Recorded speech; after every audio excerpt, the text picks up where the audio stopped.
środę 10 sierpnia zakończyły się tygodniowe ćwiczenia Chińskiej Armii Ludowo-Wyzwoleńczej w rejonie Cieśniny Tajwańskiej. Całe przedsięwzięcie było bacznie obserwowane i szeroko komentowane przez największych światowych ekspertów do spraw polityki bezpieczeństwa i stosunków międzynarodowych. Manewry te były o tyle szczególnym wydarzeniem, iż odbywały się w cieniu niezwykle napiętych relacji dyplomatycznych między Tajwanem, Chinami oraz USA.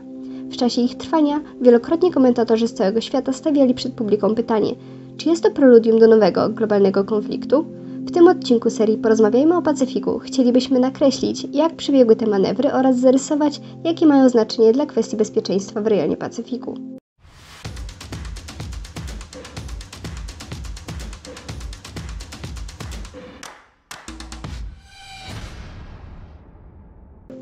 Spór wokół niezależności Tajwanu i jego statusu na arenie międzynarodowej toczy się de facto już od 1949 roku, kiedy to wyspa Tajwan proklamowała swoją niepodległość jako Republika Chińska, nie wchodząc w skład komunistycznej Chińskiej Republiki Ludowej. Od tego czasu kwestia przyłączenia zbuntowanej prowincji, jak w komunistycznej nomenklaturze chińskiej określany jest Tajwan, stała się kwestią priorytetową dla każdego z kolejnych rządów w Pekinie. W ostatnich miesiącach mogliśmy obserwować znaczne ożywienie kwestii tajwańskiej w stosunkach międzynarodowych, objawiające się m.in. częstymi wizytami na wyspie zagranicznych dyplomatów, w tym tych amerykańskich, co stało się zarzewiem obecnego kryzysu. Na początku maja na wyspę przybyła delegacja składająca się z członków amerykańskiej Izby Reprezentantów. Wydarzenie to miało być przygotowaniem do rychłej wizyty przewodniczącej Izby Reprezentantów, Nancy Pelosi, jednak w związku z jej nagłą chorobą wizyta została przesunięta na kolejne miesiące. W lipcu rząd Chińskiej Republiki Ludowej zaczął wysyłać jasne oznaki, iż nie życzy sobie obecności przedstawiciela USA na terytorium wyspy. Ograniczyły się one jednak jedynie do słownego wyrażenia niechęci oraz kampanii internetowej wymierzonej przeciwko Stanom Zjednoczonym. W odpowiedzi na krok Chin USA zwiększyły liczebność floty Pacyfiku oraz wysłały kilka lotniskowców w rejon zachodniego Pacyfiku.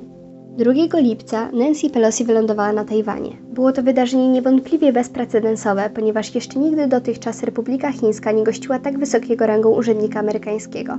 Po odbyciu spotkań z miejscowymi władzami oraz wygłoszeniu przemówienia do tajwańskiego parlamentu udała się ona w dalszą podróż do Tokio.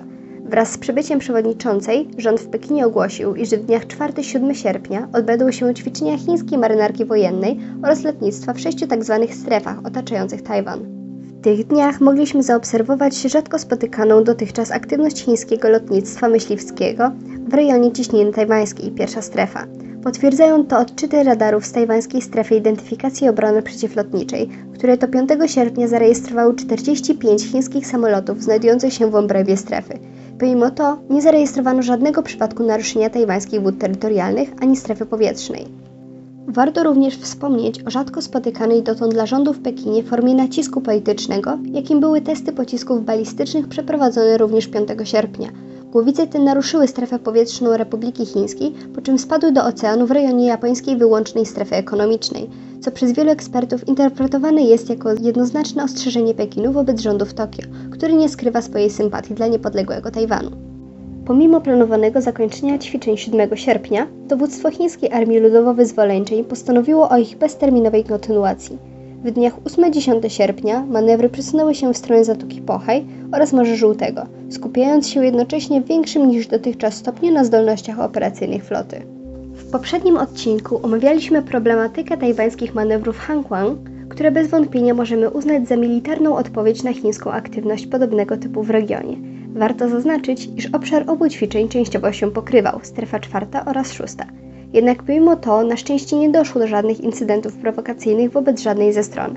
10 sierpnia wraz z opuszczeniem przez amerykański lotniskowiec USS Ronald Reagan rejonu zachodniego Pacyfiku, rząd w Pekinie podjął decyzję o zaprzestaniu dalszych manewrów i wycofaniu uczestniczących w nich jednostek na pozycje wyjściowe.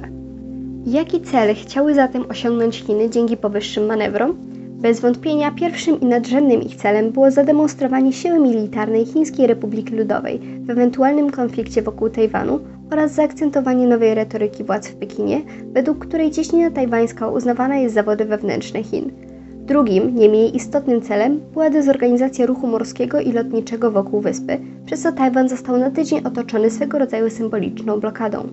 Trzecim celem była z pewnością chęć wzmocnienia pozycji wewnętrznej przewodniczącego Xi Jinpinga poprzez nacjonalistyczną konsolidację społeczeństwa wokół wspólnego wroga. Na zakończenie chcielibyśmy serdecznie podziękować za uwagę. Raport został przygotowany przez Koło Państw Obszaru Pacyficznego. Zachęcamy do subskrypcji kanału, pozostawienia łapki w górę, komentarza oraz obserwowania K-popu na innych mediach społecznościowych.